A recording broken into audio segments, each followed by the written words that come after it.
Welcome back to the channel. In today's recap, there's a little bit of talk on aircraft retirements and some new routes that I can't wait to get into. Why not begin with Etihad Airways confirming the expansion of their presence across Italy as demand skyrockets.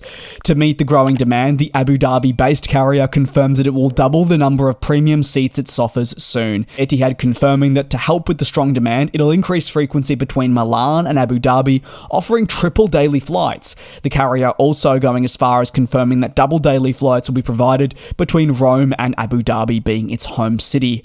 While connectivity will be better than ever before to Italy, not just from Abu Dhabi but global destinations across the Etihad network that leverage the airline's geographical positioning to reach markets, there's also an appetite to try and bring more people to the Middle East once and for all. In comparison to demand between these two markets in 2023, there has been a 76% rise as more people choose to the UAE as a destination to travel, and equally Italy just continues to be a very desirable market to visit.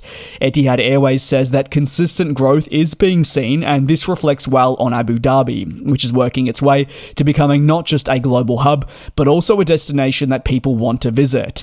Thanks to the changes that will take place, Etihad says it'll offer more than 10,000 weekly seats between Abu Dhabi and Italy in each direction. This is a staggering 80% capacity increase of its own from the end of 2023. Premium seats will also double as the airline sees an increased level of demand, really focusing in on upper class travel. As a result, the company will offer 1,000 premium seats per week across the segment. However, while the strengthening of its own network does capture headlines, its partnership throughout Italy is also important for passengers' journeys beyond their endpoint with Etihad. The Abu Dhabi carrier mentions partners such as Etihad Airways and rail providers, which allow passengers to connect onwards to 14 domestic airports and 31 railway stations right across Italy, originating from Rome and Milan. Codeshare partnerships are a huge benefit to customers traveling on airlines like Etihad Airways. They make booking services and flying easier than ever before, and they can sometimes, for customers, be enough to push a prospective one into a paying one. Over to the next story, and that sits with an aircraft retirement.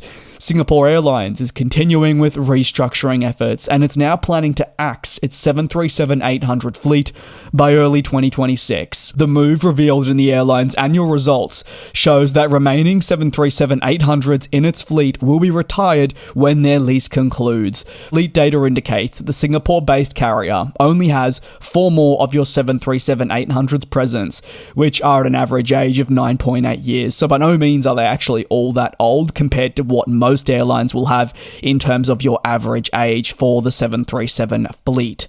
These 4 aircraft are also all coming from a lease. However, their leases are naturally coming to an end, and they're not necessarily aircraft directly taken on by Singapore Airlines either. Instead, the airline actually acquired the 737-800 fleet due to merging with Silk Air, Silk Air being a smaller operator that focused on more of your regional flying. So therefore, because of this, Singapore Airlines began using the single-aisle jet. I'll definitely draw parallels to the likes of Alaska Airlines taking on Virgin America Airbus planes. They felt that this really wasn't aligning with what they wanted, and eventually would go on to axe the Airbus aircraft and move back to an all-Boeing operation. That doesn't mean, though, that they're completely saying goodbye to the 737 family on a whole. I'll get into that. Their reliance on single-aisle planes is still very much going to be present, purely because they feel that there still is a place for shorter international flights across Asia. Some of those shorter flights are still going to require high capacity, but other ones are going to need a smaller plane. So instead, Singapore Airlines will elevate the importance of the 737 MAX. This is your next generation single-aisle jet that not only is effectively the like-for-like replacement for the 737 NG, but that's exactly what's going to be happening at the Changi-based operator. Singapore Airlines already has 16 737 MAXes, all for the 737-8, and according to fleet data published on May 16, 15 planes are in the air and 1 is listed as parked. The retirement of the 737-800, part of the 737NG series, aligns with those continued renewal efforts across the group, whether for the mainline or low-cost division in Scoot. Additional aircraft deliveries are planned, however Singapore Airlines has encountered its challenges in renewal because of the many complications that have hit the global aviation industry. Before the emergence of supply chain constraints, the 737 MAX was grounded, which affected the ability to deliver planes. Then a global pandemic hit and airlines prioritized survival rather than fleet growth. As supply chain challenges mean output rates have dropped, there is certainly demand for new aircraft, but airlines' ability to take these planes onto their business is another challenge that they're still struggling to maybe move through. On to the final story, and that's some more route news. Etihad Airways has continued aggressive expansion by confirming also another new destination in the United States set to commence. From the 4th of May 2026, so therefore we're pretty much 12 months away, Etihad Airways will commence 4 weekly flights to Charlotte in North Carolina. The route launch is massive to the United States and further strengthens the UAE's ties with the country and connectivity for passengers. It's been a busy couple of weeks for the Middle East and the United States, with lots of trade deals being signed, lots of aircraft purchases and new routes as well. By commencing eventually service to Charlotte, this will be the 6th destination in the US. This follows in the footsteps of Atlanta, which will become the 5th when services launch there on July 2.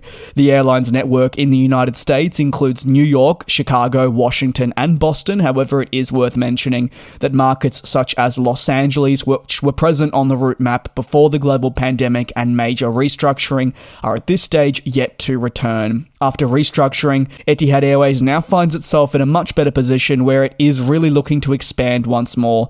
This includes focusing on the route network and finding ways to optimize it while meeting the demand it experiences. Etihad calls the route launch to Charlotte a strategic addition to its ever-evolving business across the United States specifically, and ensures that connectivity options in one of the country's most dynamic and fastest growing regions is present. Charlotte is known for its technology, finance, and other things such as culture and motorsport, and Etihad Airways plans to leverage that alongside Charlotte Douglas, one of the busiest airports in the world, for aircraft movements.